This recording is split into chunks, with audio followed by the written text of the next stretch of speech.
Alors, article concernant les rejets de CO2. Les supercrédits pèsent lourd.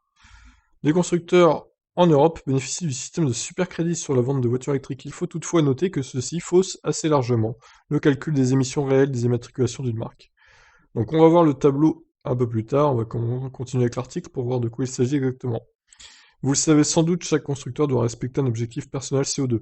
La moyenne de chaque marque est calculée en fonction des ventes qu'elle réalise, avec une pondération par le nombre de ventes de chaque modèle. Ainsi, plus un véhicule gourmand est vendu, plus il va peser lourd dans le calcul de la valeur finale. Et inversement pour les voitures électriques, plus un constructeur en vend, plus il va voir sa moyenne baisser, mais beaucoup plus rapidement que la hausse liée à l'immatriculation des voitures fortement émettrices. En effet, dans le but d'inciter les géants de l'industrie auto à diriger gentiment ses clients vers l'électrique, l'Europe a trouvé une parade, les supercrédits. En clair, toute voiture immatriculée qui émet moins de 50 grammes par kilomètre de CO2 compte double.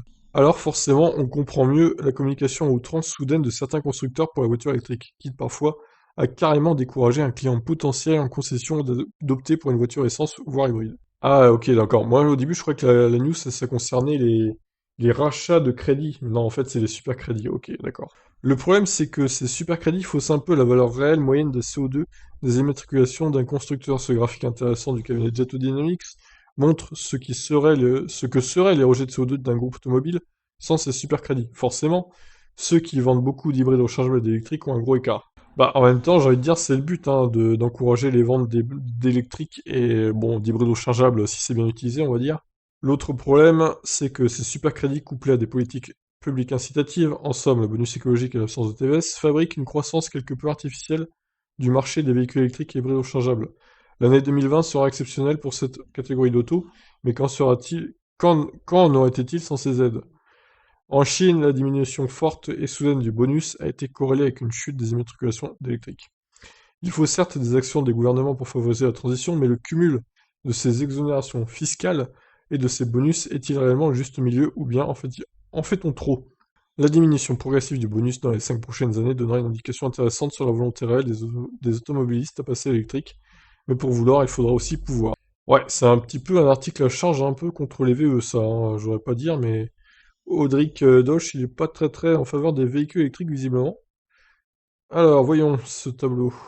Alors, en bleu clair, en gros, c'est ce que serait le taux de CO2 sans les supercrédits, c'est-à-dire si ça comptait pas double pour les ventes des hybrides rechargeables et voitures électriques.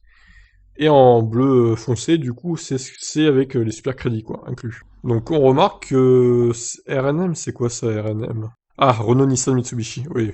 C'est sûr qu'avec la Zoé, ça aide, du coup. Hyundai Kia, pareil, hein, il serait beaucoup plus élevé si il n'y avait pas les super crédits, ça prouve qu'ils vendent pas mal d'électriques et d'hybrides rechargeables.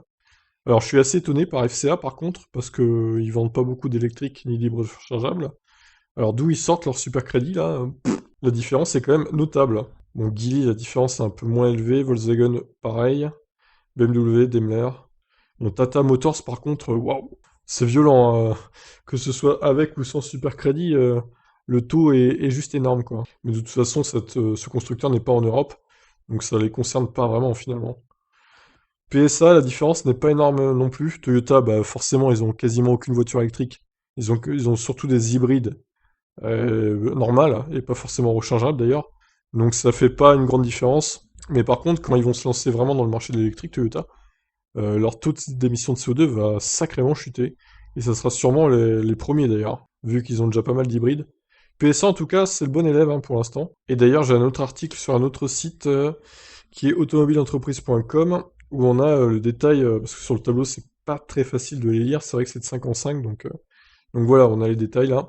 PSA est à 97.9 pour l'instant, Toyota deuxième avec 100.6, Renault Mitsubishi 105.5, Hyundai Kia 106.7. Alors, Suzuki pareil, hein. Ça fait pas une grande différence vu qu'ils ont quasiment aucune électrique ni hybride rechargeable. Suzuki, ouais, je l'ai pensé plus élevé que ça en termes d'émissions de CO2, mais non, ça va, ils s'en sortent pas trop mal. Bon, Tata, c'est une catastrophe, comme j'ai dit tout à l'heure. Donc la part de marché pour les électriques 5%, plug-in hybride 4.3, hybride normal 10, gasoil, enfin essence plutôt, gasoline c'est essence 51% et diesel 28%. Ah bah écoutez, voilà, c'était pas mal ces petits tableaux de Jato Dynamics. Toujours très intéressant leurs études. Sur ces chiffres, je vous laisse réagir. Qu'est-ce que vous en pensez? Ciao ciao.